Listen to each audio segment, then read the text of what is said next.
दोस्तों नमस्कार, मैं अनुराग तिवारी, आप देख रहे हैं करेक्ट इंडिया न्यूज। दोस्तों, पहलगाम में हुए आतंकी घटना लगभग एक हफ्ते से ज़्यादा का समय बीत चुका है और पूरा देश इस बात पे आशा लगा कर बैठा है कि प्रधानमंत्री नरेंद्र मोदी कोई न कोई बड़ा एक्शन लेंगे। कहने को ये भी कहा गया, जब पहलगाम आतंकी घटना घटित हुआ तो उसके जस्ट अगले दिन जब प्रधानमंत्री नरेंद्र मोदी की रैली बिहार के मधुबनी में लगी थी तो पूरा देश तथा गोदी मीडिया ने मिलकर ये कहा कि मधुबनी में प्रधानमंत्री नरेंद्र मोदी पाकिस्तान को कड़ा संदेश देंगे। लेकिन हफ्ते भर से ज़्यादा समय बीत चुका है, अभी तक सिर्फ मीटिंग पर मीटिंग का दौर चल रहा है, हुआ कुछ भी नहीं है। लोगों ने कहा सिंधु जल समझौता रद्द हो गया, टीवी में हमने देखा, लेकिन उसको अभी पूरी तरीके से धरती पर उसको उतारा नहीं गया है, अभी लागू नहीं हुआ है। मीडिया का कहना है तथा कुछ विशेषज्ञों का कहना है कि सिंधु जल समझौता तो रद्द कर दिया गया है, लेकिन सिंधु नदी का पानी यदि उसका रोकते हैं तो अभी उसमें करीबन 20 वर्षों का समय लगेगा। पूरे देश को इंतजार ये है कि जिस तरीके से पहलगाम में हमारे 28 निर्दोष नागरिकों की हत्या इन आतंकवादियों ने किया है, तो उसका तत्कालिक परिणाम भारतवासियों को चाहिए और होना भी यही चाहिए। लेकिन अभी तक सिर्फ मीटिंग के दौर जारी है, अभी उसको पूरी तरीके से लागू हो नहीं पाया है।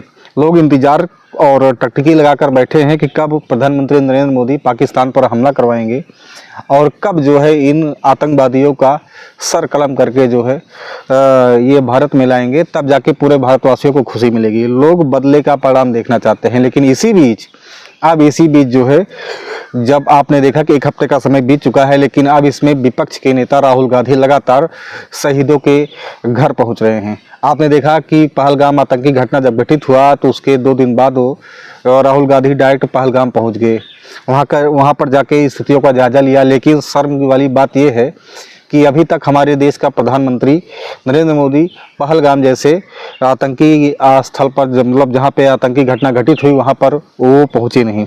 दूसरी सबसे बड़ी बात यह है कि जो भी समस्याएं हैं उसका निराकरण अभी खुलकर नहीं किया जा रहा है। लेकिन हालांकि ये सराहनीय कदम है कि प्रधानमंत्री नरेंद्र मोदी का जो काम है उस काम को विपक्ष के नेता राहुल गांधी कर रहे हैं। हम आपको सबसे पहले दिखाते हैं कि राहुल गांधी कल कानपुर में शहीद शुभम द्विवेदी के घर पहुंचे, उनके शोक संतप्त परिवारों से मिले, उनको ढाढ़स बंधाया। आपको दिखाते हैं किस तरीके से राहुल गांधी परिवार से मिलते हैं और उनको शोक संतप्त परिवारों को ढाढ़स बंधाते हैं। ये अपने आप में बहुत बड़ी चीज़ है। आपको देखिए सबसे पहले राहुल गांधी किस तरीके से शुभम द्विवेदी के घर पहुंचते हैं। पूरा लाल हो गया था, उसका पूरा सर इसके ऊपर आधा से ले लेना यार। पीछे आप लोग भाई, आप देश के नौजवान देश की प्रतिभाओं का खून बह रहा है। आप कुछ करिए, आप बेटे देश को, आप इस देश को बहुत बड़े देश का आप करिए। राहुल गांधी न सिर्फ शुभम द्विवेदी के परिवार से मिलते हैं, बल्कि ट्वीट के माध्यम से पूरे देशवासियों को एक संदेश देते हैं और लिखते हैं अपने सोशल मीडिया एक्स पर, लिखते हैं पहलगाम में हुए कायरतापूर्ण आतंकी हमले में शहीद हुए शुभम द्विवेदी के परिवारजनों से आज मुलाकात कर उन्हें सांत्वना दी। इस दुखद घड़ी में पूरा देश शोकाकुल परिवारों के साथ खड़ा है। आतंकियों के खिलाफ सख्त और ठोस कार्रवाई होनी चाहिए और पीड़ित परिवारों को न्याय मिलना चाहिए। इसी उद्देश्य से संयुक्त विपक्ष ने सरकार को पूरा समर्थन दिया है और संसद को विशेष सत्र बुलाने की मांग भी की है।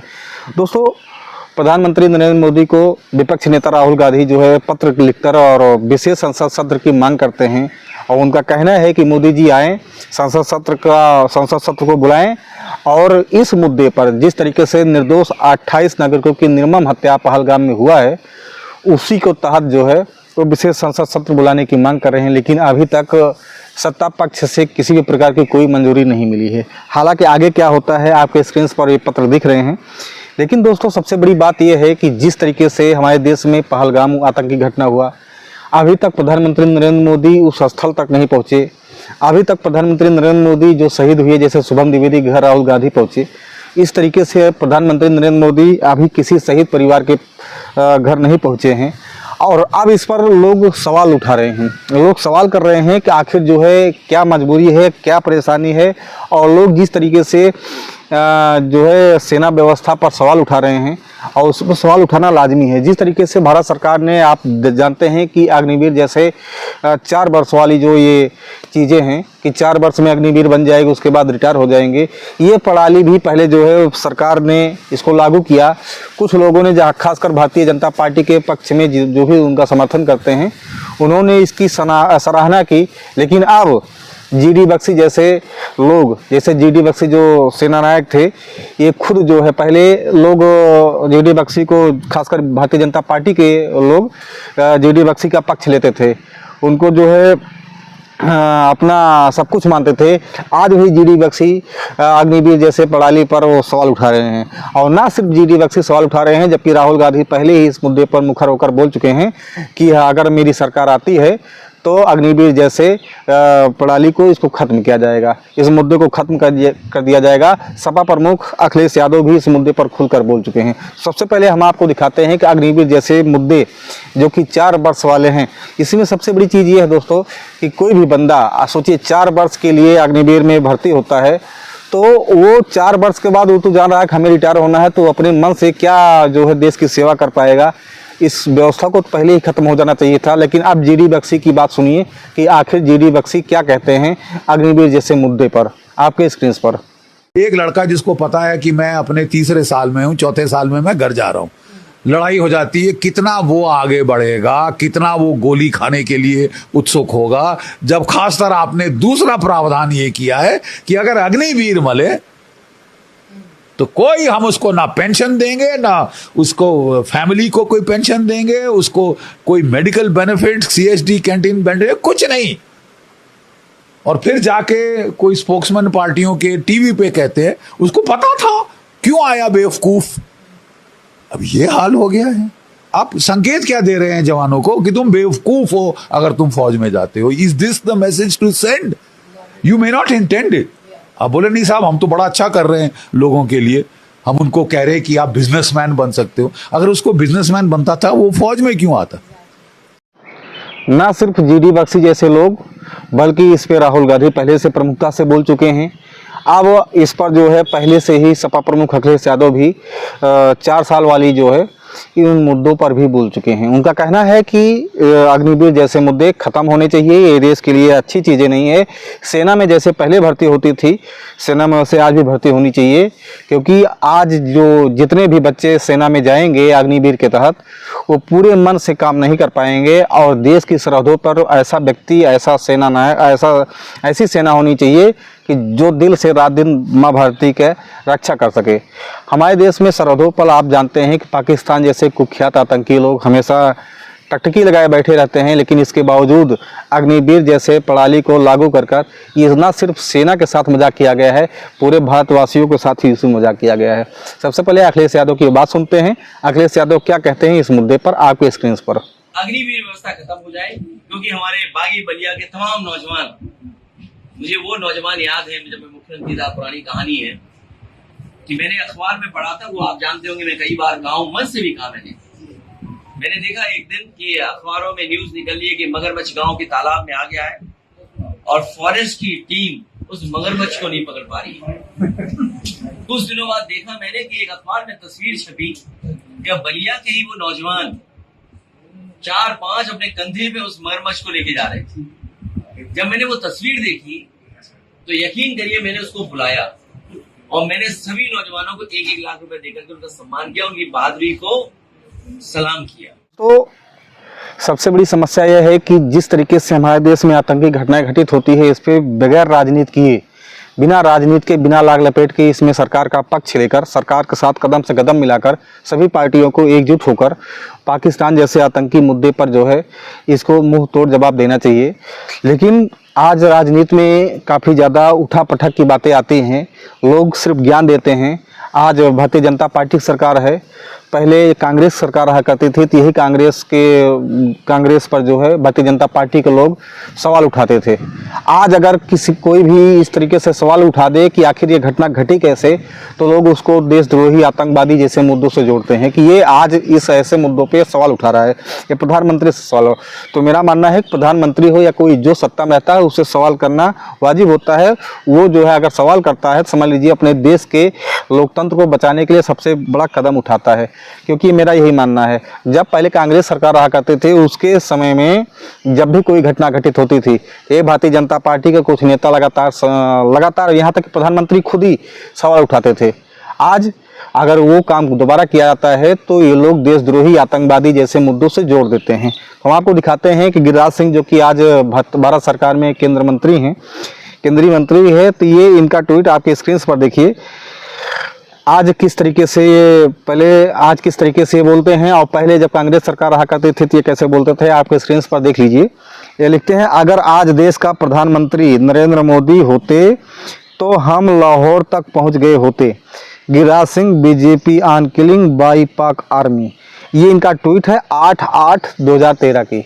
आप समझ सकते हैं। अब ये तब उस समय कांग्रेस, मतलब 2013 में कांग्रेस सरकार थी और उस समय जब आतंकी घटना घटित होती थी तो ये गिरिराज सिंह जैसे लोग इस तरीके से सवाल उठाते थे। लेकिन आज अगर कोई सवाल उठा दे तो इनकी छाती में दर्द होने लगता है। और जो जिस तरीके से आज प्रधानमंत्री जी पे कोई नहीं बोल सकता, तो वैसे प्रधानमंत्री खुद नरेंद्र मोदी पहले कैसे बोलते थे आतंकी घटने पर, और इसमें कोई गलत बात नहीं है। कोई भी आतंकवाद की घटना होती है और जो भी उस आतंकवाद के खिलाफ बोलता है उसको कम्युनल के रंग से रंग देते हैं। ये किसी कौम के खिलाफ नहीं है। और मित्रों, आतंकवादियों का कोई धर्म नहीं होता है, ये मैं साफ मानता हूं। आतंकवादियों का कोई धर्म नहीं होता है। आतंकवादियों का मंसूबा है कि देश में हिंसा फैले। ये देश के नागरिकों का दायित्व है कि किसी भी हालत में हिंसा को फैलने न दें। और मैंने पहले ही कहा, शांति का संदेश, आतंकवादियों के मंसूबों को खत्म करने के लिए ये पहली आवश्यकता है। इस देश की एकता और इस देश की शांति, ये मेरा भी कमिटमेंट है। लेकिन मैं कहना, दोस्तों बड़े शर्म की बात है, क्योंकि आज पूरा देश सिर्फ बदले की राजनीति कर रही है, बदले की राजनीति देखना चाहती है। लोग सिर्फ एक मन में एक रोष है, एक गुस्सा है कि कब जो है पाकिस्तान से बदला लिया जाएगा। हमारी सेना है, सुनने में भी आया है समाचारों के माध्यम से कि सेना को खुली छूट दे दी गई है, लेकिन आखिर पाकिस्तान पर कार्रवाई कब होगी? प्राइम टाइम में आप देख रहे हैं लगातार जिस तरीके से गोदी मीडिया के चैनल लोग पाकिस्तानियों को, पाकिस्तानी पत्रकारों को, पाकिस्तानी नागरिकों को बैठाकर अपने चैनल्स पर लगातार सिर्फ गाली गलौज का माध्यम करते हैं, गाली गलौज दिलवाते हैं। और इससे देश का सबसे बड़ा दुर्भाग्य है कि ऐसे चैनल ना सुधरने का नाम ले रहे हैं और ना तो सरकार ऐसे लोगों पर कोई कार्रवाई कर रही है। हमारे देश के नागरिकों को लेकर जिस तरीके से बात सामने आती है, वही पाकिस्तानी लोग आके सामने चैनल्स पर बैठकर, हमारे ही देश के चैनल पर बैठकर हमारे ही देश को गाली देते हैं। आपको एक वीडियो दिखाते हैं, आप उस वीडियो को देखिए कैसे एक पाकिस्तानी अपने जो है चैनल्स पर, भारतीय चैनल पर बैठकर और लाठी बल्लम भाला दिखाकर किस तरीके से वो दिखा रहा है, किस तरीके से वो पूरी तरीके से बदले की बात कर रहा है। और इधर से भारतीय चैनल पर बैठकर कुछ लोग उसको भी जो है फरसा, बल्लम भाला ये सब दिखा रहे हैं। कहने वाली बात नहीं है, लेकिन देखकर काफ़ी दुख होता है।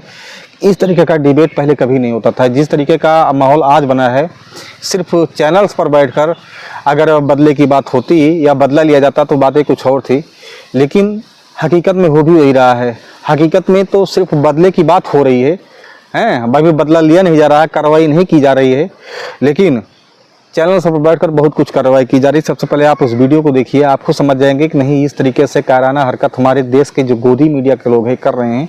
ये देश के लिए सबसे बड़े खतरा व्यक्ति यही हैं। ऐसे लोगों से जरूर सावधान रहना चाहिए।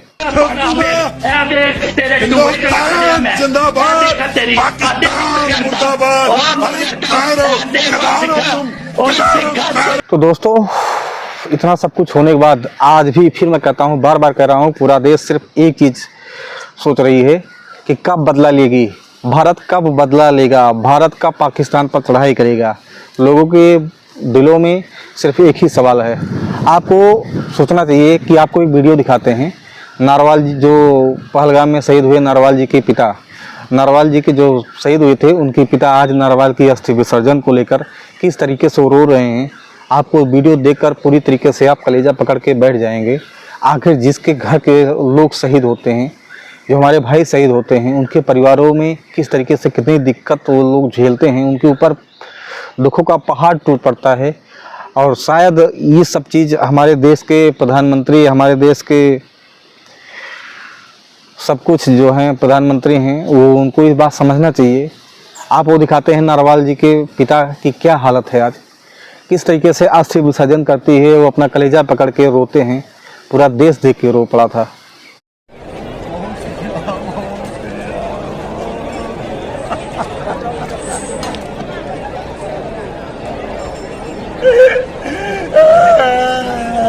तो दोस्तों, आपका इस पर क्या कहना है? जैसा कि हम जो भी सच हकीकत होता है, जो भी दिल में होता है, हम उसको बताने का प्रयास करते हैं और मुझे समझ में आता है कि आप लोग इस बात को समझेंगे। आप लोग भी लगातार अपने सोशल मीडिया के माध्यम से सरकार से सवाल पूछ सकते हैं। अगर हमारे इस वीडियो में किसी प्रकार की कोई खराबी या किसी प्रकार की कोई गलत बातें हमने बोली है या तो आप उसको कमेंट माध्यम से आप कमेंट करके मुझे सह सकते हैं, मुझे बता सकते हैं और मुझे सचेत कर सकते हैं। दोबारा मैं ऐसी गलती नहीं करूंगा अगर आप मुझे उस गलतियों को उजागर करेंगे। इस वीडियो को खूब लाइक करिए, खूब प्यार दीजिए और चैनल को खूब सब्सक्राइब कर दीजिए।